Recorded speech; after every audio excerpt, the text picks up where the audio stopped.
பெருவண்ணம் இடைவண்ணம் வடக்கு சொல்லி பெருவண்ணம் நெடில் ஓசை, இடைவண்ணம் இடையெழுத்து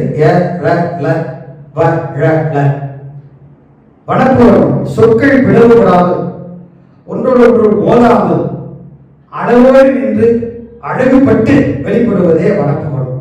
மூணுக்கும் சம்பந்தத்தை பார்த்துடலாம். மற்ற ஆச்சாரியர்கிட்ட இருக்கும், இக்காலம் கருதி நான் சம்பந்தத்தை மட்டும் எடுத்துக்கிறேன்.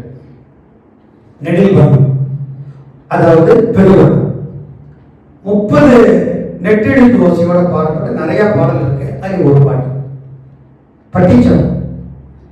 பாடல் மறை சூடல் மதி பல்பலையோர் பாக மதில் மூன்றோர் கணையார் கூட எரி ஓட்டி எழிகாட்டி நிழூட்டு கோழில் சூழ்பழதையுள்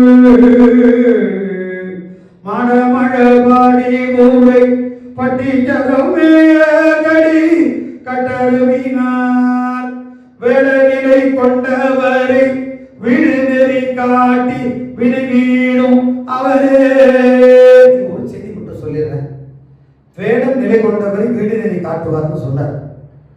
வேடத்துல சிவனாகிய மெய்ப்பொருளை யார் பார்க்கறாங்களோ அவங்களுக்கு வீடு கிடைக்கும். சுத்தி வளைச்சு சொல்றாருன்னு நினைப்போம். அப்ப சுருக்கமா சொன்னார், வேடம் கையோடு வீடு எளிது. அதுதான் திருவேடம் தான் மெய்ப்பொருள் யார் பார்க்கறாங்களோ அவங்களுக்கு திருவருள் பேரு எக்கச்சக்கமா கிடைக்கும் என்பது கருத்து. பெருவண்ணம் பார்த்துட்டோம்.